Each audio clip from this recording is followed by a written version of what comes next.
একটা গানে কি হয় জানেন, আমাদের এই যে আমরা ডান হাতে যে তাল বাজাই, তালের সাথে মিলিয়ে সুর বাজাই, অর্থাৎ গানের দুইটা অংশ, একটা তাল একটা সুর। আমরা ডান হাতে বাজাই তাল, বা হাতে গানটার সুর। কিন্তু অনেকেই শুনে থাকবেন বা জানেন যে তালের সাথে মিলিয়ে মূলত সুর বাজায়। এই জিনিসটাই আমি আপনাদেরকে দেখাবো। তো আপনারা হয়তো বা জানেন যে দ্রুত দাদরা তালটা যদি আমরা বাজাতে চাই, এটা হচ্ছে সা, এটা হচ্ছে পা। তার মানে কি সা পা সা সা, আমরা সহজভাবেই এটা বাজাই যে সা পা সা সা, তাই না? এখন ভালো কথা, আমি একটা গ্রাফ বানিয়েছি, দুইটা গ্রাফ বলতে পারেন আপনাদেরকে।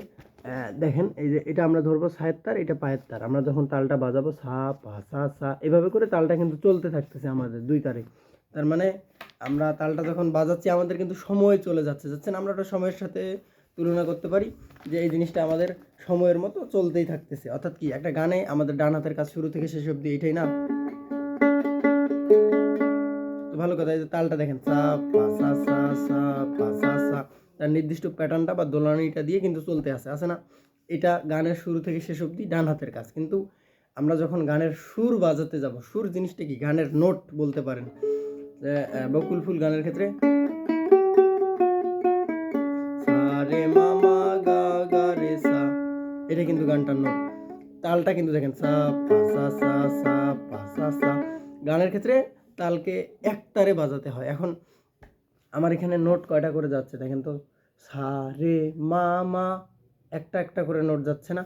আপনি যদি দুই তারে তালটাকে বাজান, এখানে সা প্লাস পা, দুইটা তারের ব্যবহার হচ্ছে, তো অবশ্যই আপনি নোটগুলোকে কভার করতে পারবেন না। তার মানে কি, সা রে মা মা গা রে সা সা, অবশ্যই তালটাকে একতারে বাজাতে হবে। এতটুকু ক্লিয়ার? এখন আসি মেন ব্যাপারে, ইন্টারেস্টিং জিনিসটা, সা পা সা সা, তালটা এভাবে চলতে আছে, তাই না? এখন আমরা ধরেন এটা গান বাজাবো, এই যে আমরা তালটা, এটা একটা তার আমাদের, ধরেন এটা সায়ের তার, এই একটা তারে আমাদের গানের যখন সুর বাজাবো, আমাদের দুইটা হাতেরই কাজ কিন্তু হয়, ডান হাত এবং বা হাত। ডান হাতে আমরা কি বাজাচ্ছি, গানটার তাল, এবং বা হাতে বাজাবো সুর। তার মানে আমরা এখানে ধরতে পারি উপরের যে আমাদের ইয়েটা, এটা হচ্ছে ডান হাতের কাজ, আর নিচে যেটা সেটা হচ্ছে বাম হাতের কাজ। আচ্ছা, এখন দেখেন আমাদের ডান হাতের কাজটা কি ছিল, সা পা সা সা, ওই তারটাতে আমরা সা পা সা সা টোকা দিচ্ছি, তাই না? তো এখানে আমাদের সা পা সা সা, সা পা সা সা, এটা কি চলতে আছে, সা পা সা সা। এখন এই যে প্রতিটা যে টোকা হচ্ছে না, এই টোকাগুলোর সাথে কিন্তু আমাদের বাঁ হাতে একটা একটা করে নোট বাজাতে হবে। এখন আপনারা ধরতে পারেন, আমি যে প্রথম টোকাটা দিলাম সা, এটার সাথে বাঁ হাতেও একটা নোট আছে সা। এই যে এখানে আমরা যে বাজাচ্ছি ছাপা ছাঁচা, এটা জাস্ট আপনাকে বলার জন্য, ডান হাতের কাজ যেটা। আমি যদি সেটা না বলে 1 2 3 4 1 2 3 4, তাও কিন্তু হবে, বা শুধু যদি বলি টাং ডা ডা ডাং টাং, তাও কিন্তু হবে।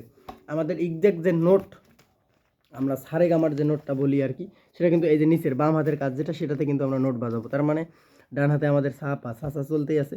এখন এই জিনিসটা যে এভাবে চলতেছে না সামনের দিকে, প্রতিটার সাথে বা হাতে কিন্তু একটা একটা করে নোট পড়তেছে, দেখেন। তার মানে এই যে সা সা রে মা মা,